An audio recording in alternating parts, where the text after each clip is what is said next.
दोस्तों, हम जिस दुनिया में रहते हैं यहाँ पर सबसे ज़्यादा स्पीड से चलने वाली चीज़ है लाइट। और जब हम दुनिया को अलग अलग स्पीड से देखते हैं तो हर बार दुनिया अलग नज़र आती है। यही बताया था महान वैज्ञानिक सर आइंस्टाइन ने। दोस्तों, सर आइंस्टाइन दुनिया को लाइट के नज़रिए से देखा करते थे। वे सोचते थे कि अगर कोई व्यक्ति लाइट की स्पीड से चले तो उसके लिए दुनिया कैसी होगी। उनकी इसी विलक्षण बुद्धि के कारण एक चौंकाने वाली थ्योरी ने जन्म लिया जिसके कई चौंकाने वाले रिजल्ट हैं, और इस थ्योरी का नाम था स्पेशल थ्योरी ऑफ रिलेटिविटी। दोस्तों, इस थ्योरी के अकॉर्डिंग जब कोई चीज़ ज़्यादा स्पीड से चलती है तो वो कॉन्ट्रैक्ट होना शुरू हो जाती है, या फिर जब कोई चीज़ ज़्यादा स्पीड से चले तो उसको देखने वाले व्यक्ति को वो चीज़ सिकुड़ती सी दिखाई देती है। दोस्तों, ये चीज़ को मानना थोड़ा मुश्किल है, मगर यही सच है। जैसे मान लीजिए आप किसी रुकी हुई कार को देख रहे हो तो उस कार का साइज नॉर्मल ही लगेगा जितना एक्चुअल में है। अगर कार की लंबाई 3 मीटर है तो आपको 3 मीटर ही नज़र आएगी, मगर दोस्तों जैसे जैसे कार मूव करना स्टार्ट करेगी तो आपको उस कार की लेंथ 3 मीटर से कुछ कम नज़र आएगी, क्योंकि जैसे जैसे कार की स्पीड बढ़ेगी वो कॉन्ट्रैक्ट होना स्टार्ट हो जाएगी according to theory of relativity.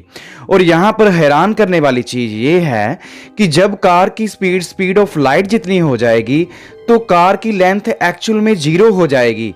कहने का मतलब कार दिखना ही बंद हो जाएगी। दोस्तों, यही था सर आइंस्टाइन की हैरान करने वाली थ्योरी का हैरान करने वाला रिजल्ट। दोस्तों, इस थ्योरी के अकॉर्डिंग जिस डायरेक्शन में ऑब्जेक्ट मूव करता है उसी दिशा में उसकी लेंथ कम होती नजर आएगी। जैसे अगर कोई कार है जिसकी लेंथ 3 मीटर है और कार की हाइट 2 मीटर है, और अगर कार का मोशन उसकी लेंथ की तरफ है और ये car approximately speed of light से चल रही है, तो देखने वाले को ये कार कॉन्ट्रैक्ट होती नजर आएगी अलोंग इट्स लेंथ। इस कार की हाइट पर फर्क नहीं पड़ेगा, जितनी हाइट पहले थी उतनी ही दिखाई देगी। दोस्तों, यहाँ पर गौर करने वाली चीज़ ये भी है कि जो व्यक्ति कार के अंदर बैठा होगा उसके लिए कार कॉन्ट्रैक्ट होती नज़र नहीं आएगी, उसको कार नॉर्मल ही दिखाई देगी जितना उसका नॉर्मल साइज है। मगर जो व्यक्ति कार के बाहर बैठा हुआ है या बाहर खड़ा हुआ है उसको ही ये कार कॉन्ट्रैक्ट होती नज़र आएगी। अब दोस्तों, जिस वक्त सर आइंस्टाइन ये थ्योरी बना रहे थे उन्होंने ये भी बात कही थी कि कोई भी चीज़ स्पीड ऑफ लाइट से ज़्यादा स्पीड से नहीं चल सकती। दोस्तों, इसके पीछे क्या रीज़न हो सकता है? उन्होंने 2 रीज़न दिए। पहला ये कि जब किसी बॉडी की स्पीड ऑफ लाइट से ज़्यादा हो जाएगी तो उसकी लेंथ नेगेटिव हो जाएगी, जो कि पॉसिबल नहीं लगती। और दूसरी चीज़, जब कोई बॉडी स्पीड ऑफ लाइट से ज़्यादा स्पीड से चलती है तो उसका मास इनफाइनाइट हो जाता है, और जब किसी चीज़ का मास इनफाइनाइट हो जाए उसे आगे और ज़्यादा स्पीड देना मुश्किल हो जाता है। इसीलिए जो उन्होंने बातें कही थी कि कोई भी चीज़ स्पीड ऑफ लाइट से तेज नहीं चल सकती, वो सही होती हुई नजर आती हैं। दोस्तों, साइंटिस्ट ने कई बार प्रयास किए कि कोई ऐसा पार्टिकल बनाया जाए जो स्पीड ऑफ लाइट से तेज चलता हो, और कई बार लैब्स में भी एक्सपेरिमेंट करके देखे गए कि कोई पार्टिकल को स्पीड ऑफ लाइट से ज़्यादा से स्पीड से एक्सेलरेट किया जा सके।